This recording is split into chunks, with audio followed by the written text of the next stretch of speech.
Hi again, this is Mel and this is How We Homeschool.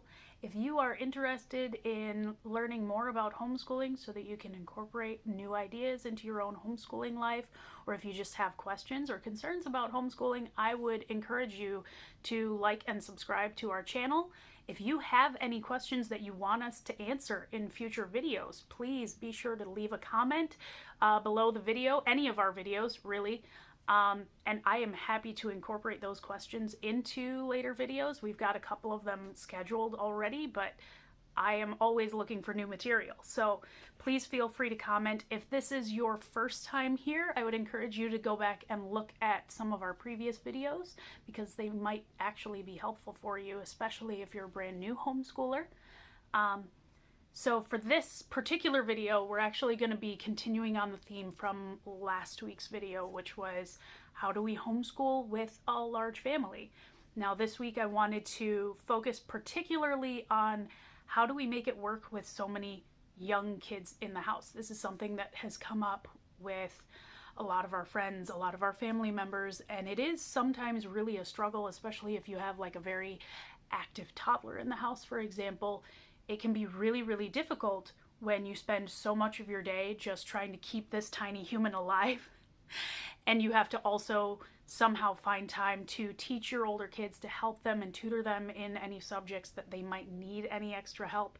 Sometimes it's really hard just to keep the toddlers like quiet and occupied so that they have the space to really focus and study. So yeah, it can be an issue. So one of the first things I wanted to talk about was how we do circle time. Circle time has come up in a couple of our previous videos, but I just figured I should do like a little bit more of an in-depth tutorial in how circle time works. So I usually try to hit 5 major goals with every circle time. And those 5 goals are story or reading time, fine motor skills, gross motor skills, music, and some sort of educational experience. Okay, so these are all going to be changed up pretty much every couple of days, every week. I don't do the same activities over and over again, but I do repeat them every so often just because the kids enjoy them.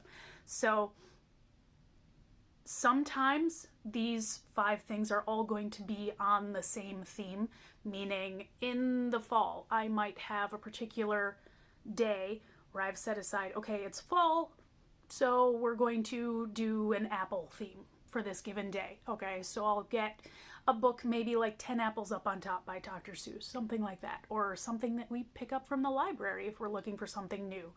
And I might also have a fine motor activity, a gross motor activity, and an educational thing where we're counting apples. I might have a song that's about apples, that kind of stuff. So we sometimes do a theme, but it is not required. So if you are just low on ideas or you didn't have time to pre-plan, you can still do circle time. It's okay. I'm just kind of, for my kids, looking to hit these 5 criteria. 2 green and speckled frogs sat on a speckled log, eating some most delicious bugs. Yum, yum. One jumped into the pool where it was not cool. where it was nice and cool. Now there's just one green speckled frog. Ribbit, ribbit. As a quick side note, I have these for our circle time mats. These are just rugs that I wove out of long strips of fabric, and I have like 4 of them that we just made, and some of them are wonky because I had my kids help me make them and they loved it. They had a really fun time actually like engaging in this kind of thing to make something that we were going to use. But if all you can do is buy like a foam mat or some placemats or whatever, cross-stitch rugs even, whatever makes it work, I just find that it's really helpful to have a spot for each kid during circle time because it tends to cut down on them invading each other's space and fighting or picking at each other or whatever while we're trying to do circle time. We do want circle time to be like a positive experience all the way around. So like the more you can cut down on negative interactions and having to like scold for bad behavior and that kind of thing, the better. So for the first point, yeah, a story time, it can be any short story at all. If you have a collection of Dr. Seuss books, awesome. You can use those to start out. We have a lot of little kids' books at our house already, but I do try to go to the library once or twice a month just to pick up something new so that they don't feel stuck doing the same things during circle time over and over and over again.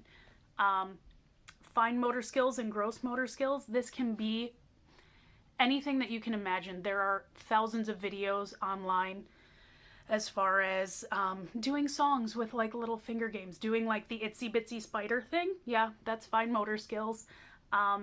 We will sometimes, for gross motor skills, say it's Animal Week and we're reading lots of stories about different animals. So we will practice making the motions of animals, walking like a bear, doing a crab walk, doing the elephant nose, and whatever else we can come up with. Sometimes I'll do most of them myself. Sometimes I will get older kids involved and say, hey, what can you come up with? What animals would you like to imitate? So fine motor skills and gross motor skills are really good for that. Sometimes we will also do a felt board. This is one that I inherited from my mother-in-law. And we have a lot of different felt activities that go with the board. Some of them I bought, some of them I made myself, some of them we just inherited from other people. And I tend to use the felt board both for fine motor skills and sometimes for other educational activities. Sometimes we use it in the songs as well. I have just an expanding file folder where I like to keep all of our felt toys and things. I also have a mini felt board that we can take on the go with us, and I would stick a Ziploc bag or pouch in here.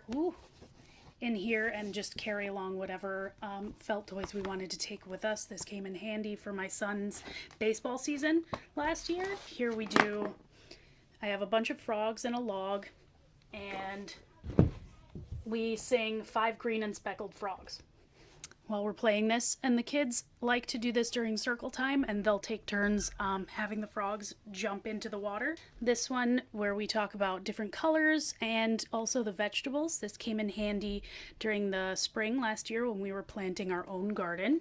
We have a felt state puzzle that I believe I got from the Target dollar spot. That's just a different states puzzle with various landmarks that they can learn. And we also have this large collection of just various felt shapes. They're nothing in particular, but I like doing this as part of our busy box time, actually, where I can just give them this pouch of different shapes and see what they can make. If you just want to go to a craft store and pick up your own felt, you can fairly easy cut out whatever shapes are going to be useful to you. Another thing that I find really helpful is having a collection of shakers and bean bags and stuff like that, because we do use these for music time. We also will use the bean bags for fine and gross motor skills. I will have them try to catch a bean bag and then throw it back to me and put it into our little basket that comes out during circle time a lot of the time.